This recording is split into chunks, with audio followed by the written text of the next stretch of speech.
اللہ اللہ اللہ اللہ اللہ نحمده ونصلي على رسوله الكريم اما بعد فاعوذ بالله من الشيطان الرجيم بسم الله الرحمن الرحيم كذلك وزوجناهم بحور عين صدق الله العظيم۔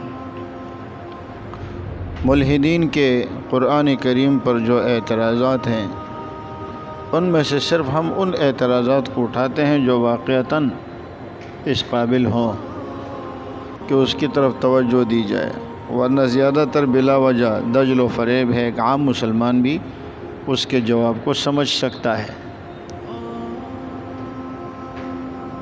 ان کا ایک اعتراض یہ بھی ہے کہ قرآن کریم میں ایک جگہ ہے کہ والذین آمنوا واتبعتہم ذریتہم بایمان الحقنا بہم ذریتہم، جو لوگ ایمان لائے اور ان کے اولاد وہ ایمان کے ساتھ ان کے ساتھ ملے، فرمایا ہم ان کو جنت میں ان کے ساتھ ملا دیں گے۔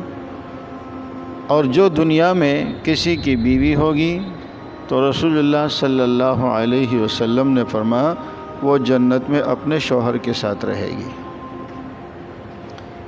تو اس آیت سے یہ معلوم ہوتا ہے کہ جو اس کے اولاد ہیں یا جو اس کی بیوی ہے، اہل و عیال ہے، یہ جنت میں ساتھ رہیں گے۔ دوسری آیت میں یہ آ رہا ہے کہ وہ جنت میں حوروں کے ساتھ رہیں گی۔ تو اب آیا وہ جنت میں حوروں کے ساتھ رہیں گے یا اپنے بیوی بچوں کے ساتھ رہیں گے؟ یہ تو قرآن میں تضاد آ گیا۔ حالانکہ اگر آپ غور کریں تو تضاد کی کیا بات ہے؟ یہ تو نہیں فرمایا نا کہ بیویوں کے ساتھ نہیں رہیں گے، نہ یہ فرمایا ہے کہ وہ حوروں کے ساتھ نہیں رہیں گے، فرمایا دونوں کے ساتھ رہیں گے۔ تو مطلب یہ ہے کہ جنت میں، اسی جنت میں بیوی بھی اس کے ساتھ ہوگی اور اس کی حوریں بھی اس کے ساتھ ہوں گی۔ لیکن بیوی کا جو مقام ہوگا، بیوی کا جو مقام ہوگا وہ حور سے اعلیٰ ہوگا اور وہ جنت کی حوروں کی سردار ہوگی۔ تو اس میں کون سا تضاد ہے؟ مثال کے طور پر میں کہوں کہ آپ 5 بندے اعتکاف میں بیٹھیں گے، مسجد میں رہیں گے، اور دوسری جگہ کہوں آپ 10 بندے اعتکاف میں بیٹھیں گے اور مسجد میں رہیں گے۔ اب کوئی اعتراض کرے کہ یہ تو تضاد ہے، ادھر 5 کا کہا اور ادھر 10 کا کہا، تو بھئی کیا مسجد میں 15 بندے اعتکاف میں نہیں بیٹھ سکتے؟ تو اس میں تضاد کی کون سی بات ہے؟ ساتھ ہی رہیں گے، لیکن بیوی چونکہ دنیا سے گئی ہے، جنت کی مستحق ہے، تو اس کا مقام حوروں سے اعلیٰ ہوگا، اور یہ ہے کہ وہ ان کی سردار رہے گی۔ اب یہاں دوسرا اعتراض کہ اگر کسی عورت کے کئی شوہر گزرے ہیں، مثلا ایک آدمی سے شادی کی، اس نے طلاق دے دی، اب وہ پرانا شوہر بھی موجود ہے،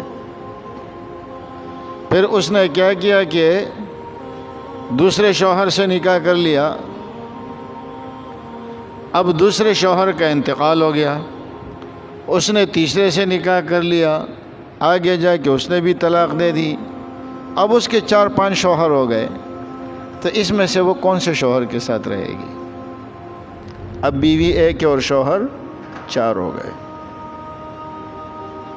یہ تو سمجھ میں آ گیا تھا کہ اگر شوہر 1 ہے اور بیویاں 4 ہے، یہ تو سمجھ میں آ جائے گا، لیکن اگر بیوی 1 ہے اور شوہر 4 ہے تو پھر وہ کس کے ساتھ رہے گی؟ تو اس کے بارے میں یہ ہے کہ جو اس کا آخری شوہر ہوگا وہ اسی کے ساتھ رہے گی، اور وہ جنت خواہش کی جگہ اگر وہ خواہش کرے تو دوسرے شوہر کے ساتھ رہے۔ پھر اس کے اوپر یہ اعتراض آتا ہے کہ اگر کسی لڑکی کی دنیا میں شادی ہی نہیں ہوئی، وہ کون سے شوہر کے ساتھ رہے گی؟ کسی کی دنیا میں شادی ہوئی ہی نہیں ہے تو وہ کون سے شوہر کے ساتھ رہے گی؟ تو جس طرح لڑکی کی ایسی ہے کہ جس کی شادی نہیں ہوئی، تو ایسے لڑکے بھی بہت سارے جنت میں ہوں گے جن کی شادی نہیں ہوئی، وہ اپنے لیے جس کو چاہے منتخب کر لے۔ اس کے لیے تو راستہ کھلا ہے، وہ جس کو چاہے منتخب کر دے، اس کے ساتھ اس کی شادی کرا دی جائے گی۔ اور اگر وہ چونکہ جنت ہے نا، اگر اس کو ان لڑکوں میں سے کوئی بھی پسند نہیں ہے جو جنت میں ہے، اول تو ایسا ہوگا نہیں، لیکن اگر ایسی صورت آ جائے کہ اس کو اس میں سے کوئی بھی پسند نہیں ہے، تو پھر وہ کس کے ساتھ رہے گی؟ تو اللہ تعالیٰ اس کے لیے نیا پیدا کر دیں گے۔ اللہ کے لیے کون سا مشکل ہے؟ تو یہ اس قسم کے اعتراضات وہ کرتے اور ہم سمجھتے ہیں کہ یہ ان لوگوں نے بہت بڑا اعتراض کیا اور شاید اس کا جواب ہی کسی کے پاس نہ ہو، حالانکہ بات بالکل واضح ہے۔ پھر اس کے اوپر یہ اعتراض کہ اگر حوریں ہوں گی اور بیوی بھی ہوں گی تو وہاں تو سوکن کے ایک دوسرے کے ساتھ نفرت ہوتی ہے، بغض ہوتا ہے۔ تو اس کا ہم پہلے جواب دے چکے ہیں کہ اللہ نے فرمایا وَنَزَعْنَا مَا فِي صُدُورِهِم مِّن غِلٍّ، دلوں سے کینہ نکال دیا جائے گا، اور وہاں یہ دلوں کا کینہ اللہ تعالیٰ ختم فرما دیں گے۔ نہ بیوی کو دوسروں کے ساتھ کوئی اعتراض ہوگا اور نہ حوروں کو اس کے ساتھ کوئی اعتراض ہوگا۔ اسی طرح ایک اعتراض یہ بھی کیا جاتا ہے کہ اللہ رب العزت نے فرمایا وَإِن مِّنكُمْ إِلَّا وَارِدُهَا كَانَ عَلَىٰ رَبِّكَ حَتْمًا مَّقْضِيًّا، تم میں سے کوئی بھی شخص ایسا نہیں ہے مگر یہ کہ وہ جہنم میں ضرور جائے گا، وہ جہنم میں ضرور جائے گا۔ ایک طرف تو کہتے ہو کہ جو ایمان اور عمل صالح والے ہوں گے وہ تو جہنم میں نہیں جائیں گے، اور دوسری طرف کہتے ہو کہ وہ جہنم میں ضرور جائے گا۔ تو پھر اس کا مطلب یہ ہوا کہ اللہ نے فرمایا وَإِن مِّنكُمْ إِلَّا وَارِدُهَا، جو الفاظ آئے ہیں نا، ایک ان نافیہ آیا ہے، پھر اس کے بعد الا استثناء کے لیے آیا ہے، اور جب نفی کے بعد استثناء آتا ہے تو اس کا مطلب یہ ہے کہ ہر ایک جائے گا۔ اب جب ہر ایک جہنم میں جائے گا تو اس میں تو پھر انبیاء بھی آ گئے، صحابہ بھی آ گئے، اولیاء بھی آ گئے، سارے آ گئے، تو یہ جہنم میں جائیں گے پھر۔ ورنہ اگر آپ کہیں کہ نہیں جی نیک لوگ نہیں جائیں گے، تو یہاں تو اللہ نے فرمایا وَإِن مِّنكُمْ إِلَّا وَارِدُهَا كَانَ عَلَىٰ رَبِّكَ حَتْمًا مَّقْضِيًّا۔ تو اول تو یہ کہ اگر ہم اس آیت کو شروع سے پڑھیں، جیسے میں آپ کو بار بار یہ کہتا ہوں کہ قرآن کریم پر کوئی شبہ آنے سے پہلے ہم آیت کے سیاق و سباق کو دیکھیں، پہلے کو دیکھیں، بات کو دیکھیں۔ تو جب ہم دیکھ رہے تو ذکر کس کا چل رہا ہے؟ کفار کا چل رہا ہے۔ وَيَقُولُ الْإِنسَانُ أَإِذَا مَا مِتُّ لَسَوْفَ أُخْرَجُ حَيًّا أَوَلَا يَذْكُرُ الْإِنسَانُ أَنَّا خَلَقْنَاهُ مِنْ قَبْلُ وَلَمْ يَكُ شَيْئًا فَوَرَبِّكَ لَنَحْشُرَنَّهُمْ وَالشَّيَاطِينَ ثُمَّ لَنُحْضِرَنَّهُمْ حَوْلَ جَهَنَّمَ جِثِيًّا۔ ما قبل میں شیاطین کا ذکر چل رہا ہے اور جہنمیوں کا ذکر چل رہا ہے، تو اب خطاب کس کو ہے؟ وَإِن مِّنكُمْ إِلَّا وَارِدُهَا، انہی کو ہے جنہوں نے جہنم میں جانا ہے۔ اب جب پچھلی آیت کو نہیں پڑھیں گے نا، مضمون کس کا چل رہا ہے، تو اب اعتراض آ رہا ہے۔ اب وہ اس کو کیا مراد لے رہے ہیں کہ تم میں سے ہر آدمی، چاہے وہ مسلمان ہو، وہ کافر ہو، یا نعوذ باللہ وہ نبی ہو، صحابی ہو، جو بھی ہو، نعوذ باللہ اس نے جہنم میں جانا ہے۔ لیکن ہم نے دیکھنا کس کو ہے؟ پہلے کے ماحول کو دیکھنا ہے۔ تو پہلے جب ہم نے دیکھا تو ذکر کیا آ رہا ہے؟ فَوَرَبِّكَ لَنَحْشُرَنَّهُمْ وَالشَّيَاطِينَ ثُمَّ لَنُحْضِرَنَّهُمْ حَوْلَ جَهَنَّمَ جِثِيًّا ثُمَّ لَنَنزِعَنَّ مِنْ كُلِّ شِيعَةٍ أَيُّهُمْ أَشَدُّ عَلَى الرَّحْمَنِ عِتِيًّا۔ اور آگے جا کر کیا فرمایا؟ وَإِن مِّنكُمْ إِلَّا وَارِدُهَا كَانَ عَلَىٰ رَبِّكَ حَتْمًا مَّقْضِيًّا۔ تو ذکر کس کا چل رہا ہے؟ شیاطین اور کفار کا۔ تو خطاب بھی کس کو ہے؟ شیاطین اور کفار کو۔ اس میں کون سے اعتراض والی بات ہے؟ لیکن چلیں، اگر آپ اس کو عام بھی مان لیں، بعض مفسرین نے تو اس کا مطلب یہ بیان کیا وَإِن مِّنكُم سے مخاطب کون ہے؟ یہی شیاطین اور یہی کفار۔ بعض حضرات نے فرمایا نہیں یہ عام ہے، یہ سب کے لیے ہے۔ تو اگر سب کے لیے ہے تو پھر تو اعتراض آ گیا۔ جب اعتراض آ گیا تو اس کا مطلب ہے کہ پھر تو نیک لوگ بھی جہنم میں جائیں گے۔ لیکن کوئی پریشانی والی بات نہیں ہے، اس لیے کہ جو پل صراط بنا ہوا ہے نا، میدان محشر سے لے کر جنت تک جو پل صراط بنا ہوا ہے، یہ جہنم کے اوپر ہی بنا ہوا ہے۔ نیچے جہنم ہے، اوپر پل صراط ہے، ہر آدمی اس کے اوپر جائے گا، لیکن فرمایا اس کے ساتھ کنڈے لگے ہوئے ہوں گے۔ جو جہنمی ہوگا وہ کنڈا آ کر اس کو پکڑ لے گا اور ڈس کر کے جہنم میں گرا دے گا۔ جیسے بڑی فیکٹریوں کے اندر مشینیں ہوتی ہیں نا، تو جیسے انڈے کے لیے ہے یا کوئی پھل فروٹ کے لیے ہے، تو اگر کوئی انڈا خراب ہوتا ہے نا تو اس کو اس کے کمپیوٹر سسٹم سے وہاں سے اٹھا کے ادھر پھینک دیتا ہے۔ تو گندے انڈوں کو یہ کنڈے یہاں سے پکڑ کر نیچے ہی گرا دیں گے اور باقی چلے جائیں گے، تو جہنم کے اوپر سے گزر گئے نا، اس میں کون سے اعتراض والی بات ہے؟ تو بعض حضرات نے فرمایا کہ اس سے مراد یہ پل ہے، تو پل کے اوپر سب گزریں گے، لیکن ایمان والے گزر کر پار ہو جائیں گے، اور جو جہنمی ہوں گے اس کو جہنم میں گرا دیا جائے گا۔ پھر یہ پل صراط پر جو ان کے اشکالات ہیں وہ انشاءاللہ آگے آئیں گے۔ اور اگر آپ یہ کہیں کہ نہیں جی وہ جہنم میں ہی جائیں گے، تب بھی کوئی اعتراض والی بات نہیں ہے کہ وہ باقاعدہ جہنم کے اندر چلے جائیں، تو بھی کوئی اعتراض والی بات نہیں ہے۔ کیوں؟ اس لیے کہ وہ جہنم میں اگر جائیں گے تو بطور سزا کے نہیں جائیں گے، اور نہ ان کو سزا دی جائے گی اور نہ ان کو کوئی تکلیف ہوگی، بلکہ اس کے اندر بھی ایک حکمت ہے، اور وہ حکمت اس میں یہ ہے کہ جنت کی راحتیں بہت اعلیٰ ہے۔ اب یہ ہے کہ اگر وہ تکالیف کو دیکھ لے کہ جہنمیوں کو کیا تکلیف ہو رہی ہے، تو ان کو جنت کی نعمتوں کی قدر زیادہ ہوگی۔ کبھی کبھی ایسا ہوتا ہے نا کہ آپ بھی اپنے بچوں کو سزا دیتے ہیں یا بیوی کو سزا دیتے ہیں، آپ نے ان کے اوپر ہاتھ کھلا رکھا ہے، جو چاہے آپ ان کو دیتے ہیں، لیکن وہ ناشکری کرتی ہے۔ آپ کہتے ہیں تھوڑا سا ان پر سے ہاتھ ہٹا دو، تھوڑے سے ان کے لیے اخراجات کی تنگی کر دو۔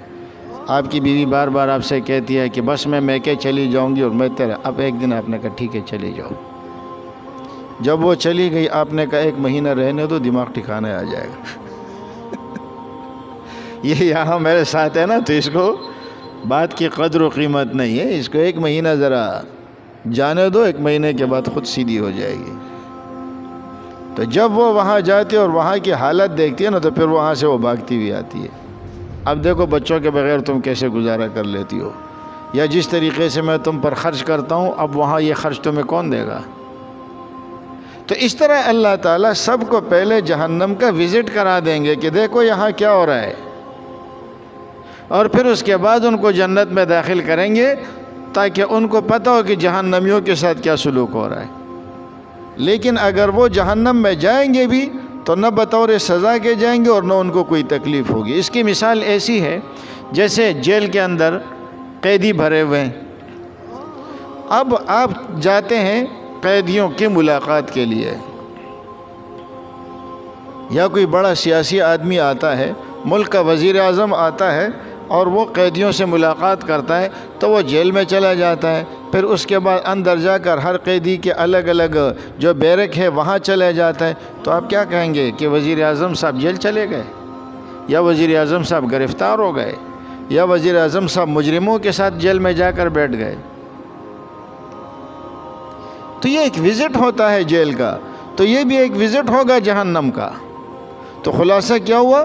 ایک تو یہ ان کفار کے بارے میں ہے، لیکن چلے اگر کفار کے بارے میں نہ بھی ہو، عام بھی ہو، تو بھی یہ پل صراط سے گزر کر جائیں گے، اور اگر پل صراط سے نہ بھی ہو، باقاعدہ جہنم کے اندر چلے جاتے ہیں، تو بھی کوئی اعتراض والی بات نہیں ہے، اس لیے کہ ان کا جانا ایسے ہوگا جیسے آپ جیل میں جاتے ہیں قیدیوں کی ملاقات کے لیے، اور آپ وہاں پر یہ کہ ایک وزٹ کر لیتے ہیں، تو یہ وزٹ جو آپ کا ہوگا یہ بطور قیدی کے نہیں ہے، قیدی او ہیں۔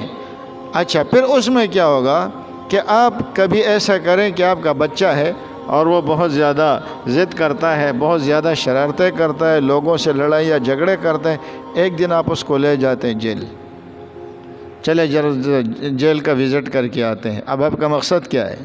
بچے کو جیل میں تو لے کے جانا نہیں، واپس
کفار کی طرف سے اسلام پر ہوتا ہے کہ قرآن کہتا ہے کہ کافر جہنم میں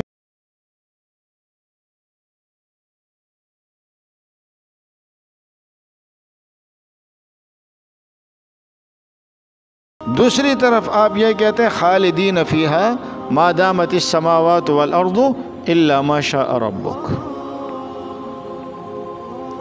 جنتیوں کے بارے میں بھی فرمایا اور جہنمیوں کے بارے میں بھی فرمایا کہ وہ ہمیشہ رہیں گے جب تک آسمان و زمین قائم ہے، الا ما شاء ربک، مگر یہ کہ آپ کا رب چاہے.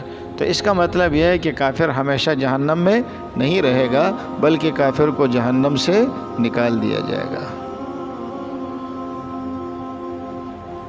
اور دوسری جگہ فرمایا خالدین فیہا ابدا، وہ ہمیشہ جہنم میں رہے گا اور اس کی بخشش نہیں ہوگی. تو یہ تعارض آ گیا. ایک جگہ کہتے ہیں ہمیشہ رہے گا اور دوسری جگہ کیا کہتے ہیں کہ جب تک اللہ چاہے گا جہنم میں رہے گا، اور جب اللہ چاہیں گے تو اس کو جہنم سے نکال دیں گے. تو اس کے بارے میں ایک ہے اللہ رب العزت کی مشیت، اللہ چاہے تو ان کو نکال دیں گے، لیکن دوسری جگہ اللہ نے کیا فرمایا؟ میں ان کی بخشش نہیں کروں گا. تو معلوم ہوا کہ ان کی بخشش نہیں ہوگی، اللہ نہیں چاہیں گے. وہاں کیا فرمایا؟ الا ما شاء ربک، اگر آپ کا رب چاہیں گے تو مشرک جہنم میں سے نکل جائے گا. لیکن دوسری جگہ کیا فرمایا کہ میں مشرک کی بخشش نہیں کروں گا. تو معلوم ہوا کہ ادھر یہ کہ الا ما شاء ربک، مگر یہ کہ جو تیرا رب چاہے. مگر وہاں پر یہ فرما رہے ہیں کہ میں بخشش نہیں کروں گا. جب نہیں کروں گا تو پھر بات ختم ہو گئی. اچھا، پھر یہاں ایک اعتراض یہ بھی کرتے ہیں کہ اچھا اب تم بتاؤ کہ اللہ مشرک کو جنت میں لے جا سکتے ہیں یا نہیں؟ اللہ مشرک کو جنت میں لے جا سکتے ہیں یا نہیں؟ اب اگر آپ کہتے ہیں کہ لے جا سکتے ہیں تو پھر وعدے کی مخالفت لازم آتی ہے کہ میں بخشش نہیں کروں گا. اور اگر آپ کہتے ہیں کہ نہیں لے جا سکتے تو اللہ کی قدرت پہ سوال اٹھتا ہے. تو اس کا جواب میں پہلے بڑی تفصیل سے دے چکا ہوں کہ کچھ چیزیں وہ ہوتی ہیں جو اللہ کی شان کے لائق نہیں ہے. کہتے ہیں اللہ یہ کر سکتے ہیں یا نہیں کر سکتے، اپنا شریک بنا سکتے نہیں بنا سکتے، اتنا بڑا پتھر بنا سکتے جو اٹھا نہ سکے، وغیرہ وغیرہ. تو وہ چیزیں جو اللہ کی شان کے لائق نہیں ہے وہ اللہ نہیں کریں گے، اس کا سوال ہی بیکار ہے. کیوں؟ اس لیے کہ اگر اللہ نے یوں کر دیا تو اب اللہ نے نعوذ باللہ وعدے کی مخالفت کی، اور جو وعدے کی مخالفت کرے وہ خدا ہو ہی نہیں سکتا. اور یہاں میں نے آپ کو ایک فرق بتایا تھا کہ ایک ہوتا ہے ناممکن اور ایک ہوتا ہے ممتنع. ناممکن اور چیزیں، ممتنع اور چیزیں. بہرحال یہ بات گزر چکی ہے. پھر یہ کہ جب وہاں پر آسمان و زمین ہے ہی نہیں، وہ تو ختم ہو گئے. ما دامت السماوات والارض، اب وہاں آسمان و زمین کہاں سے آ گئے؟ اللہ چاہیں گے تو یہ جہنم میں رہیں گے، اور اللہ چاہیں گے تو یہ جہنم سے نکال دیے جائیں گے. لیکن یہ کب تک رہیں گے؟ ما دامت السماوات والارض، جب تک آسمان اور زمین قائم ہے. تو آسمان و زمین تو اس سے پہلے ختم ہو چکے ہوں گے. بھائی جہنمی جب جہنم میں اور جنتی جب جنت میں جائیں گے تو قیامت برپا ہو چکی ہوگی نا. پھر تو آسمان بھی پھٹ چکا ہوگا، زمین بھی پھٹ چکی ہوگی. تو اس کا کیا مطلب ہے؟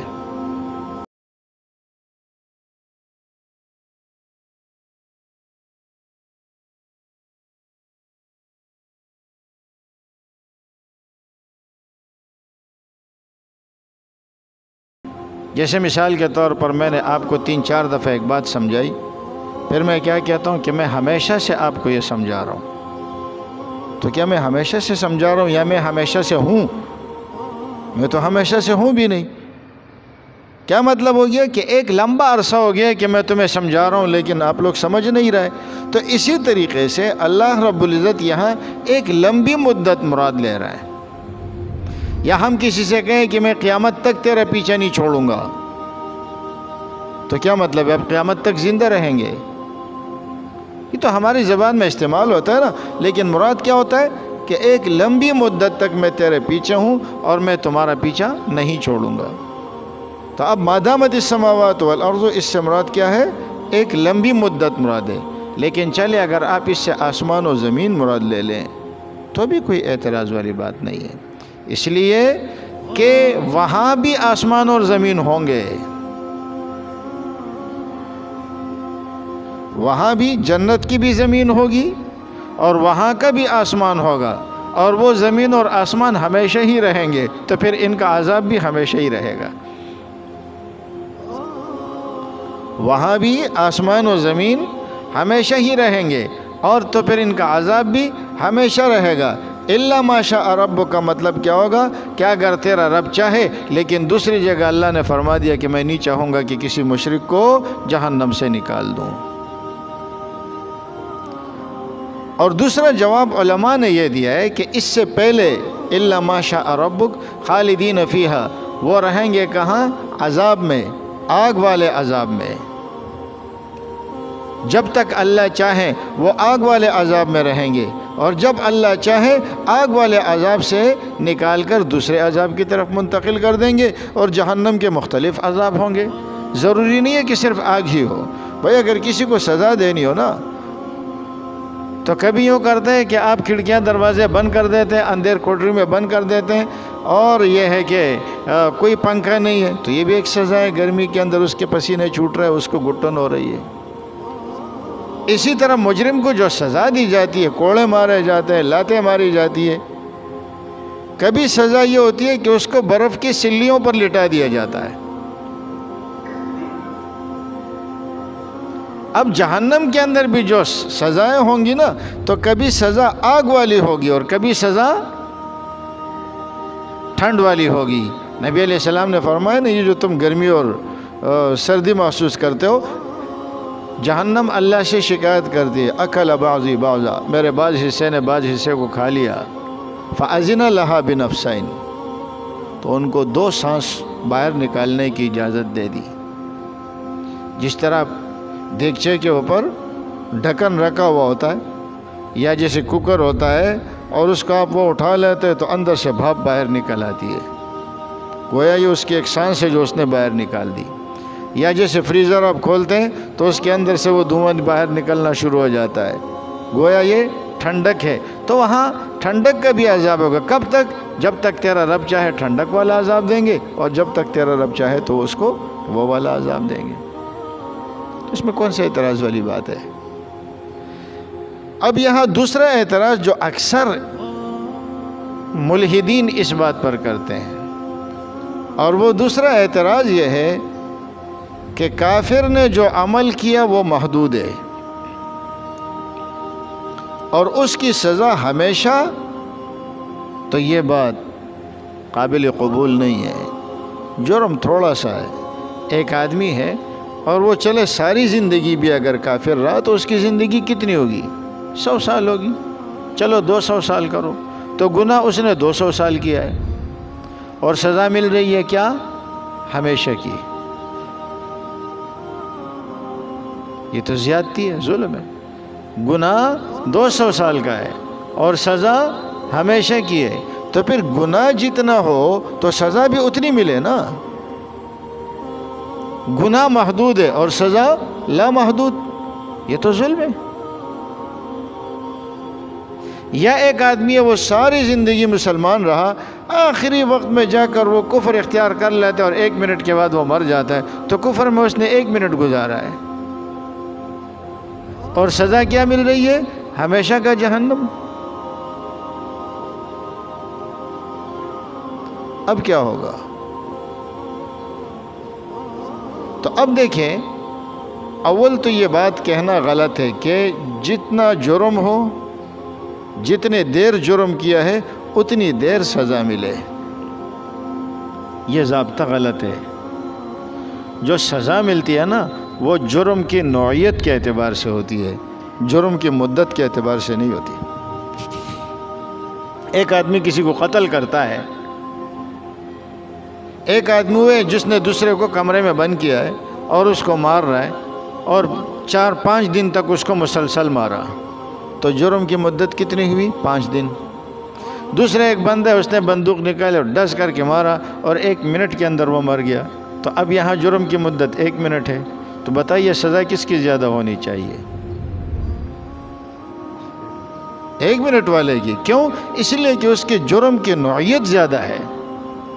جرم کرنے میں وقت کتنا لگا؟ 1 منٹ، لیکن سزا کتنی ملے گی؟ بڑی ملے گی، موت کی سزا ملے گی اس کو، یا عمر بھر قید کی سزا ملتی ہے۔ جرم کتنا کیا؟ 1 منٹ، اور سزا کتنی ہے؟ زندگی بھر قید۔ تو معلوم ہوتا ہے کہ جو جرم کی سزا ملتی ہے نا، وہ جرم کی نوعیت کو دیکھ کر دی جاتی ہے، جرم کی مدت کو دیکھ کر نہیں دی جاتی۔ ورنہ اگر مدت کو دیکھ کر دی جائے تو پھر جرم جو ہوا ہے اس میں تو 1 منٹ بھی نہیں لگا، گولی لگنے میں کتنی دیر لگتی ہے، پھر مرنے میں کتنی دیر لگتی ہے؟ وہ تو چند سیکنڈ میں مر جاتا ہے، لیکن سزا کیا ہے؟ عمر بھر قید۔ اب اگر اس کی عمر 1000 سال ہو جائے تو وہ 1000 سال تک قید رہے گا۔ تو آپ وہاں بھی اعتراض کریں نا کہ جرم تو 1 سیکنڈ میں ہوا ہے اور سزا 1000 سال دے رہے ہو۔ تو یہ ایک غلط فہمی ہے۔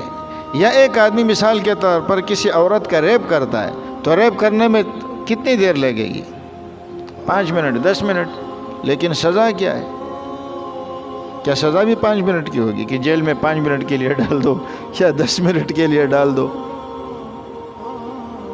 تو یہ کہنا کہ جی جرم اس نے محدود کیا ہے اور سزا آپ لامحدود دے رہی ہے، جرم ہے، تو یہ بات غلط ہے، یہ ظلم نہیں ہے، اس لیے کہ اس جرم کی نوعیت سب سے بڑی ہے۔ اللہ کے ساتھ شریک ٹھہرانا یہ سب سے بڑا جرم ہے۔ جب سب سے بڑا جرم ہے تو سزا بھی پھر اسی حساب سے ہوگی۔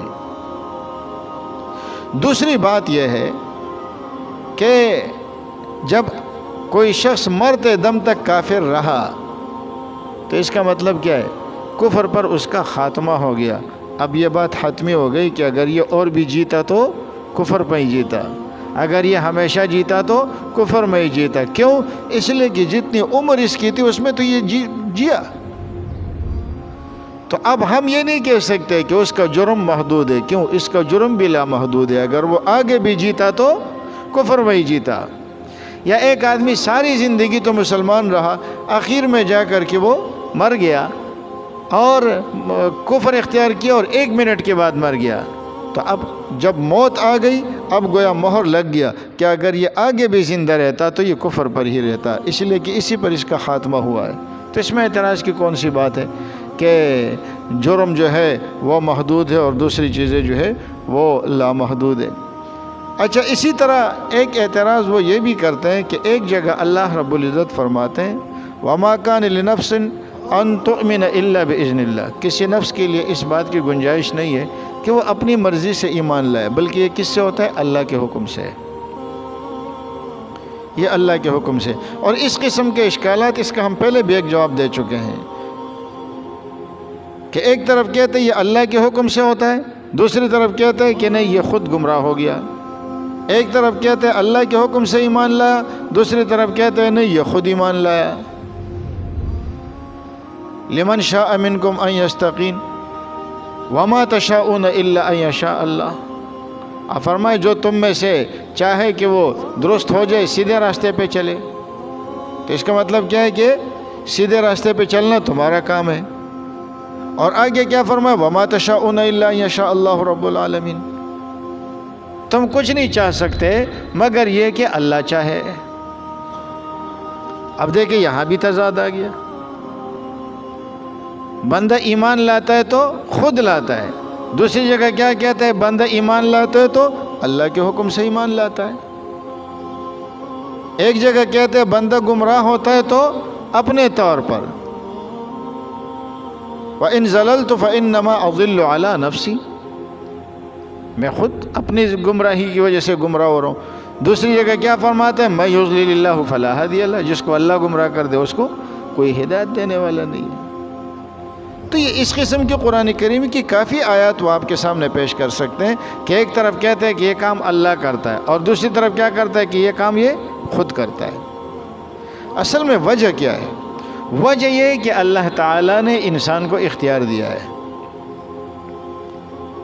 اب یہ اختیار دینا یہ اللہ رب العزت کی مرضی اور مشیت کے ساتھ ہے، اور پھر وہ اس اختیار کو استعمال کرتا ہے۔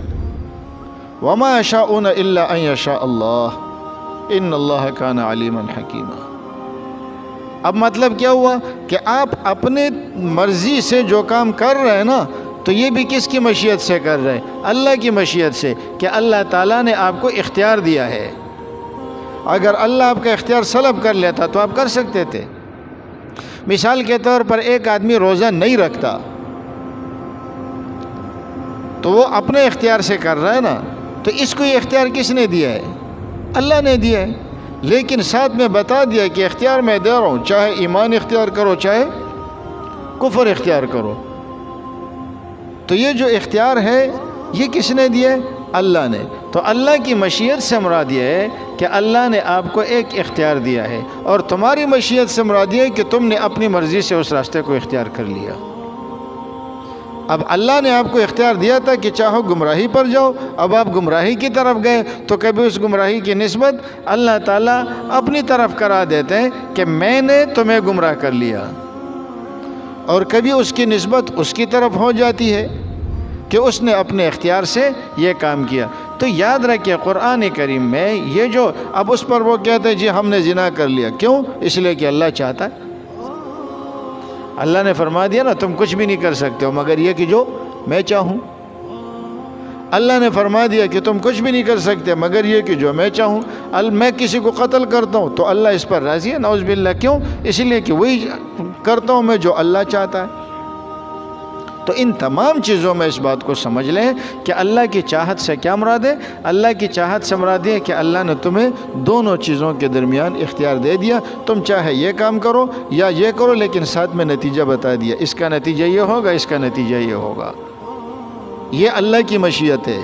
یہ جو تمہارا چاہنا جو ہے نا، یہ جو تم چاہتے ہو، یہ تمہارا چاہنا اللہ کے چاہنے سے ہے۔ یہ نہیں ہے کہ اللہ تمہیں گمراہ کر رہا ہے، نہ، اللہ نے تمہیں یہ جو چاہت کا اختیار دیا نا، چاہے یہ کرو یا یہ کرو، لیکن اس کا انجام یہ ہوگا، اس کا انجام یہ ہوگا۔ تو وما تشاؤون کا کیا مطلب ہے؟ یہ تم جو گمراہی کی طرف جا رہے ہو نا، یہ کیوں جا رہے ہو؟ اس لیے کہ میں نے تمہیں اختیار دیا ہے۔ تو اب اس کی نسبت اللہ کی طرف تو نہیں ہوگی نا۔ تو اب اللہ کی طرف نسبت کا مطلب کیا ہوگا؟ کہ اللہ نے تمہیں اختیار دے دیا، اس لیے تم نے اس اختیار کو استعمال کر لیا، لیکن غلط استعمال کر لیا۔ تو کبھی اللہ کی طرف نسبت ہو جاتی ہے، اللہ جس کو چاہتے ہیں ہدایت دے دیتے ہیں۔ دوسری جگہ من اہتدی فانما یہتدی لنفسہ، جو ہدایت پاتا ہے۔ تو اب یہ دونوں چیزیں اختیار اللہ کی طرف سے ہے، اور اس اختیار کو اللہ فرماتے ہیں لمن شاء منکم ان یستقیم وما تشاؤون الا ان یشاء اللہ۔ اور چونکہ وہ آپ اپنے اختیار سے کر رہے ہوتے ہیں تو اس لیے اس کی نسبت کبھی آپ کی طرف ہو جاتی ہے۔ اللہ ہمیں سمجھنے کی توفیق۔